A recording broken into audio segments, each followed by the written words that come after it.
नमस्ते, आप सभी का स्वागत है। और आज का हमारा टॉपिक है रक्त एवं रक्त समूह यानी ब्लड एंड ब्लड ग्रुप। इससे पहले हमने प्रतिरक्षा और प्रतिरक्षा के प्रकार का अध्ययन किया था और उसके बाद में हमने प्रतिजन और प्रतिरक्षी देखे थे क्या होता है, और आज हम ब्लड एंड ब्लड ग्रुप देखेंगे। ठीक है, तो हम चलते हैं टॉपिक की तरफ। देखो, ब्लड यानी रक्त। ब्लड को हिंदी में रक्त बोलते हैं, रक्त या रुधिर। अब देखो, रक्त किसे कहते हैं। रक्त एक तरल संयोजी जीवित ऊतक है। तरल का मतलब होता है इसमें बहने का गुण पाया जाता है, यानी ये हमारी जो रक्त वाहिनियां हैं, वाहिनियों में प्रवाहित होता है, बहता है, इसलिए इसे तरल बोला जाता है। और संयोजी जीवित ऊतक है। संयोजी का मतलब जोड़ने वाला, यानी हमारे शरीर में हर जगह लगभग सप्लाई हो रहा है, तो यानी सभी जो अंग हैं वो इससे जुड़े हुए हैं, जोड़ने का काम कर रहा है। ठीक है, सब में सप्लाई हो रहा है। ये होता है गाढ़ा, चिपचिपा, लाल रंग का होता है, आप ये जानते ही हो। ठीक है, ये तो ब्लड की परिभाषा हो गई भाई, रक्त किसे कहते हैं। तरल संयोजी ऊतक है, गाढ़ा, चिपचिपा और लाल रंग का होता है और वाहिनियों में बहता है। ठीक है, अब देखो, इस ब्लड के दो भाग होते हैं। जो तरल भाग होता है उसे प्लाज्मा कहते हैं, और जो ठोस भाग होता है उसके अंदर होती हैं कोशिकाएं यानी कणिकाएं। तो एक तो प्लाज्मा भाग हो गया और एक हो गया कणिकाएं। ठीक है, प्लाज्मा को हम निर्जीव तरल माध्यम भी कहते हैं। ठीक है, और जो कणिकाएं हैं उनको जीवित कोशिकाएं हैं उनमें पाई जाती है। ठीक है, और ये देखो, ये जो प्लाज्मा होती है ना, उसमें पोषक पदार्थ पाए जाते हैं, यानी कि प्लाज्मा के अंदर आंतों से जब वो जो भोजन हम खाते हैं, ठीक है, वहाँ से जो पोषक पदार्थ हमें मिलते हैं भोजन से, वो आंतों में जाते हैं। आंतों से जो अवशोषण होता है वो इस प्लाज्मा में मिल जाता है।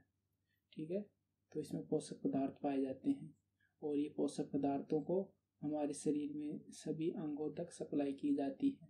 ठीक है, जहाँ भी आवश्यकता होती है वो प्लाज्मा, ब्लड यानी प्लाज्मा का ही भाग है ना ब्लड, तो ब्लड के द्वारा सप्लाई हो जाती है, रक्त द्वारा। ठीक है, और जो ये प्लाज्मा होता है इसमें जो हानिकारक पदार्थ हमारे शरीर में बनते हैं उनको उत्सर्जन भी प्लाज्मा करता है। ठीक है, उत्सर्जी अंगों तक पहुंचा देता है, उन उत्सर्जी पदार्थों पर उत्सर्जी अंग उनको उत्सर्जन कर देते हैं। ठीक है, ये तो प्लाज्मा हो गई, प्लाज्मा के कार्य हो गए। अब देखते हैं कणिकाएं। कणिकाओं में जीवित कोशिकाएं पाई जाती है, जैसे आरबीसी, डब्ल्यूबीसी, प्लेटलेट्स। ये 3 प्रकार की कोशिकाएं पाई जाती है। ठीक, आरबीसी की फॉर्म में रेड ब्लड कार्पल्स यानी लाल रक्त कणिकाएं। ठीक है, और डब्ल्यूबीसी यानी श्वेत रक्त कणिकाएं, व्हाइट ब्लड कार्पल्स। और प्लेटलेट्स यानी इन्हें बिंबाणु भी कहते हैं। जो हमारी आरबीसी है वो गैसों का परिवहन और विनिमय करने में सहायक है, यानी कि जब हम श्वसन द्वारा गैसों को अंदर लेते हैं, फिर हमारे द्वारा अंदर ली गई गैसों का परिवहन आरबीसी के द्वारा ही होता है। हमारे खून यानी रक्त में आरबीसी पाई जाती है, आरबीसी ही ऑक्सीजन को, CO2 का, इनका परिवहन और विनिमय करने में सहायक है। ठीक है, और डब्ल्यूबीसी श्वेत रक्त कणिकाएं, ये रोगाणु से लड़ती है, इसमें ऐसी कोशिकाएं पाई जाती है जो रोगाणु से लड़के हमारी रक्षा करती है। ठीक है, ये डब्ल्यूबीसी हो गई। प्लेटलेट्स को बिंबाणु बोलते हैं। ये रुधिर का थक्का बनाने का काम करती है, यानी कि रक्तवाहिनियों में जब घाव उभर जाते हैं, उन घाव उभरने का काम ये प्लेटलेट्स करती है, ये रक्तस्राव को रोकती है। ठीक है, अब हम चलते हैं, ये तो हो गया रक्त, अब हम चलते हैं रक्त समूह की तरफ।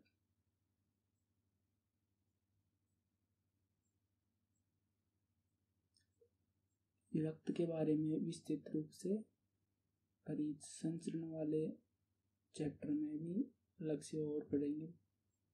यहाँ पर तो इसका छोटा सा एक आइडिया दिया गया है इस चैप्टर को समझने के लिए आगे के।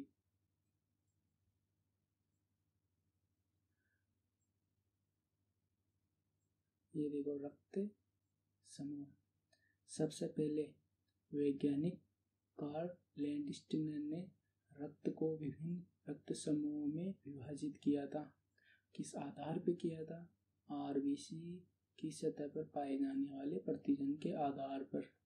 और ये जो प्रतिजन होते हैं ये सामान्यतः प्रोटीन, ग्लाइकोप्रोटीन, कार्बोहाइड्रेट, ग्लाइकोलिपिड हो सकती हैं। ठीक है। और जो ये प्रतिजन है, ये प्रतिजन हमारे दो विकल्पी से उत्पन्न होते हैं। हमने जेनेटिक्स वाले चैप्टर में पढ़ा था ना भाई, किसी लक्षण को निर्धारित करने वाले जीन के विकल्पी रूप होते हैं। तो उस हमारे शरीर में जो आई जीन होती है वो हमारे ब्लड का निर्धारण करती है। ठीक है। और उस आई जीन के दो विकल्पी रूप किसी व्यक्ति में ब्लड ग्रुप के निर्धारण में सहायक होते हैं। उसके दो एलील होते हैं। ठीक है। और वो दो एलील में एक एलील तो माता से आता है और एक आता है पिता से। ठीक है। ये जान रखना प्रतिजन के बारे में। प्रतिजन क्या होता है? प्रोटीन हो सकती है, ग्लाइकोप्रोटीन, कार्बोहाइड्रेट, ग्लाइकोलिपिड। ठीक है। वैसे प्रतिजन के बारे में कंफ्यूजन नहीं होना चाहिए। ये हमारे शरीर के खुद के प्रतिजन है, बाहर नहीं, बाहर ही रहती तो उनके खिलाफ हमारे शरीर में एंटीबॉडी बनती है। लेकिन हमारे शरीर के खुद के भी प्रतिजन होते हैं। ठीक है। ये हमारे शरीर के खुद के प्रतिजन है जो हमारी आरबीसी की सतह पर पाए जा रहे हैं। ठीक है। और ये प्रतिजन दो प्रकार के होते हैं। ठीक है। पहला है प्रतिजन ए और दूसरा है प्रतिजन बी। ठीक है। इनकी उपस्थिति के आधार पे हमारे 4 रक्त समूह हैं, ए बी और ओ। इन 4 रक्त समूह का इसलिए वर्गीकरण इसे एबीओ समूह किरण बोलते हैं। ठीक है। कितने ब्लड ग्रुप है? 4, ए बी और ओ। ठीक है। और इनका ये समूह एबीओ समूहकरण कहलाता है। अब हम चलते हैं नेक्स्ट पेज की तरफ। अब मैं आपको बता दूं, हमारी आरबीसी के ऊपर यानी किस बाह्य सतह पर प्रतिजन पाए जाएंगे। यदि प्रतिजन ए पाया जाएगा तो ब्लड किस, यदि प्रतिजन ए पाया जा रहा है तो रक्त का प्रकार कैसा होगा? रक्त का प्रकार होगा ए प्रकार का। ठीक है। यदि प्रतिजन बी मिल रहा है आरबीसी की सतह पर तो उस व्यक्ति का ब्लड ग्रुप बी प्रकार का हो जाएगा। ठीक है। यदि किसी व्यक्ति की आरबीसी की सतह पर दोनों प्रतिजन मिल रहे हैं, प्रतिजन ए और प्रतिजन बी, तो उस व्यक्ति का ब्लड ग्रुप ए बी प्रकार का होगा, ए बी ब्लड ग्रुप मिलेगा। ठीक है। यदि किसी व्यक्ति के आरबीसी की सतह पर किसी भी प्रकार का प्रतिजन नहीं है, दोनों ही अनुपस्थित है, ए और बी दोनों ही अनुपस्थित है, तो उस व्यक्ति का ब्लड ग्रुप किस प्रकार का? ओ प्रकार का। ठीक है। अब हम यहाँ पे देखते हैं जो आरबीसी की सतह पर प्रतिजन पाए जाते हैं ए और बी, इनके अलावा भी ए और बी के अलावा भी अन्य प्रतिजन पाए जाते हैं जिसे आरएच प्रतिजन बोलते हैं।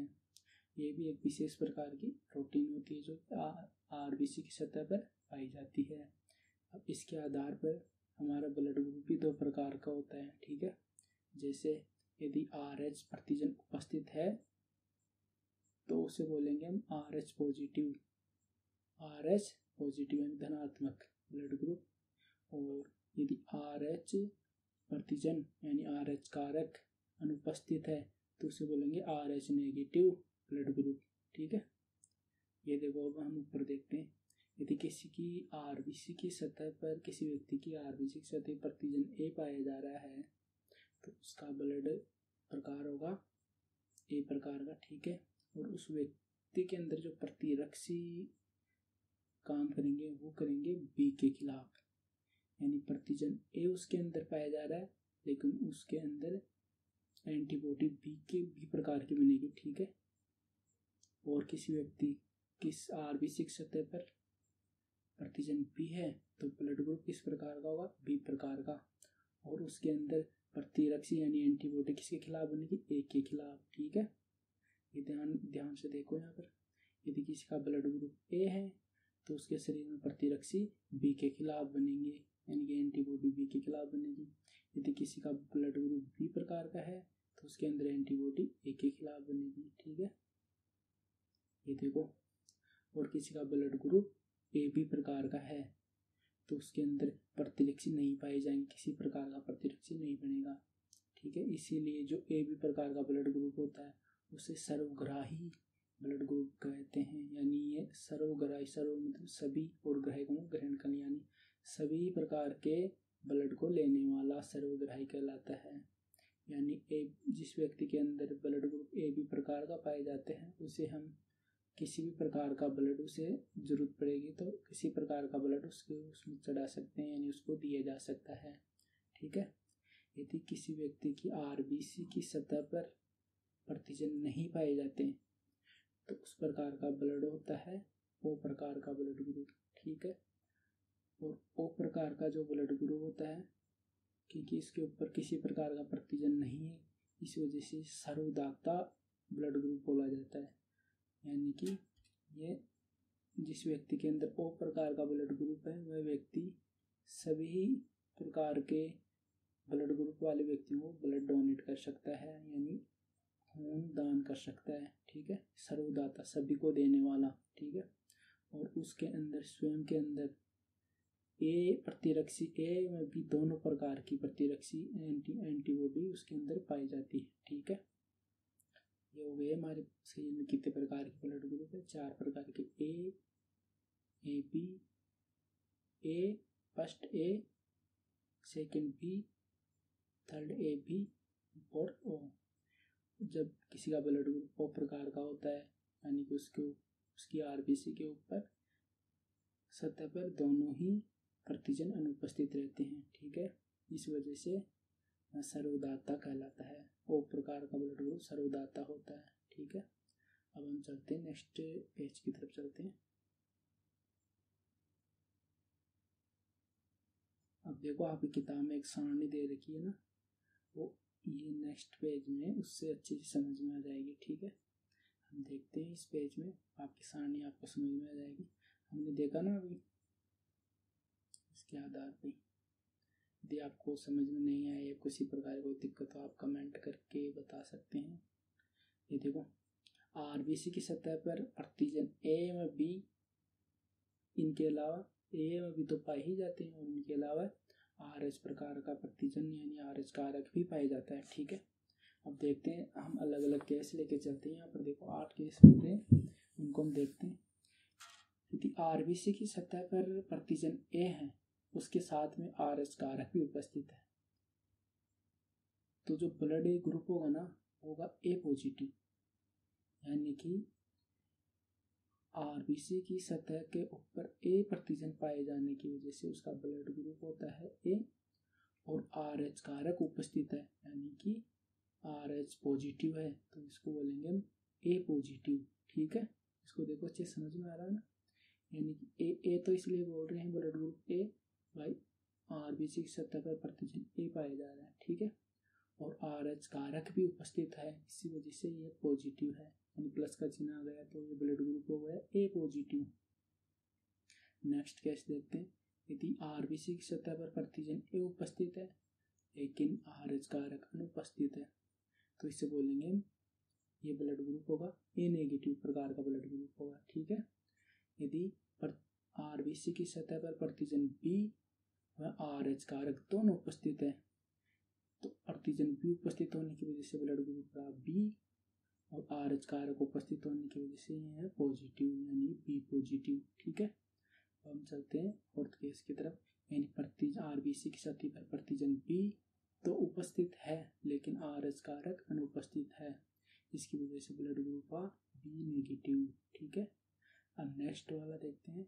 यदि आरबीसी की सतह पर प्रतिजन ए और प्रतिजन बी दोनों उपस्थित है, इनके साथ में आरएच कारक भी उपस्थित है, इसलिए ब्लड ग्रुप का ए बी और प्लस यानी ए बी पॉजिटिव। ठीक है।